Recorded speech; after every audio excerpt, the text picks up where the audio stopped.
ब्रेकनंतरची बातमी। नागपुरात युवक काँग्रेसचे कार्यकर्ते संविधानाच्या प्रती वाटणार आहेत। नागपूरच्या सक्करदरा चौकात पोलीस बंदोबस्त वाढवण्यात आलाय। कार्यकर्ते आरएसएसच्या स्मृती भवनकडे जाण्याचा प्रयत्न करणार आहेत।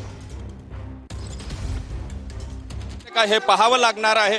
अशा प्रकारे जे युवक काँग्रेसचे अध्यक्ष आहेत त्यांनी या ठिकाणी स्पष्ट केलेलं आहे। आपण या ठिकाणी जर बघितलं तर काँग्रेसच्या कार्यकर्त्यांनी हा मोर्चा जरी काढला असला तरी पोलिसांचा जो बंदोबस्त आहे तो मोठ्या प्रमाणात या ठिकाणी लावण्यात आलेला आहे आणि समोर पोलीस या कार्यकर्त्यांना डिटेन सुद्धा या ठिकाणी करण्याची जी आहे ती तयारी असल्याचं चित्र आपल्याला पाहायला मिळते। आपण या ठिकाणी बघू शकतो की किती मोठ्या प्रमाणामध्ये पोलिसांनी या ठिकाणी बंदोबस्त जो आहे तो लावलेला आहे आणि यांना या जो सक्करदरा चौक आहे या चौकाच्या पुढे जाऊ दिलं जाणार नाही। या ठिकाणी त्यांना डिटेन केलं जाणार आहे। एकंदर म्हणजे पोलिसांनी मोठी फोर्स जी आहे ती या ठिकाणी लावलेली आहे।